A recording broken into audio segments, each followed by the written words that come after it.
പ്രക്സീസ് 22-ാം അധ്യായം 6 മുതൽ 11 വരെ തിരുവചനങ്ങൾ. വരക്കുമോർ. ഞാൻ പോയിക്കൊണ്ടിരിക്കെ ദമസ്കോസിൽ എത്താറായപ്പോൾ മധ്യാഹ്നത്തിൽ ആകാശത്തു നിന്ന് പെട്ടെന്നൊരു വലിയ ശോഭ എൻ്റെ മേൽ മിന്നിത്തിളങ്ങി. ഞാൻ നിലത്ത് വീണുപോയി. ശൗലേ, ശൗലേ, നീ എന്നെ പീഡിപ്പിക്കുന്നത് എന്തിന് എന്നോട് പറയുന്ന ശബ്ദവും ഞാൻ കേട്ടു. ഞാൻ ഉത്തരമായിട്ട്, യജമാനനെ, അങ്ങ് ആരാകുന്നു എന്ന് ചോദിച്ചു. നീ പീഡിപ്പിച്ചുകൊണ്ടിരിക്കുന്ന നസ്രായനായ യേശുവാണ് ഞാൻ എന്ന് അദ്ദേഹം എന്നോട് പറഞ്ഞു. എന്നോട് കൂടെ ഉണ്ടായിരുന്നവർ ആ പ്രകാശം കണ്ടു. എന്നോട് സംസാരിച്ചവൻ്റെ ശബ്ദം അവർ കേട്ടില്ല. ഞാൻ എന്ത് ചെയ്യണം എൻ്റെ കർത്താവേ എന്ന് ഞാൻ ചോദിച്ചു.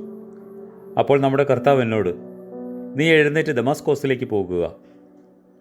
നീ ചെയ്യേണ്ടത് സർവവും അവിടെ വെച്ച് നിന്നോട് പറയപ്പെടും എന്ന് പറഞ്ഞു. ആ പ്രകാശത്തിൻ്റെ മഹിമ മൂലം എനിക്ക് കാഴ്ച നഷ്ടപ്പെട്ടു. എന്നോട് കൂടെ ഉണ്ടായിരുന്നവർ എൻ്റെ കൈക്ക് പിടിച്ചുകൊണ്ട് ഞാൻ ദമസ്കോസിലേക്ക് പ്രവേശിച്ചു. പ്രാർത്ഥനകൾ കേൾക്കുന്നവനും യാചനകൾക്ക് മറുപടി നൽകുന്നവനുമേ, ഞങ്ങളുടെ പ്രാർത്ഥന കേട്ട് ഞങ്ങളോട് നിരപ്പായി നിന്റെ കരുണയാൽ ഞങ്ങളുടെ യാചനകൾക്ക് മറുപടി നൽകണമേ. ആമേൻ.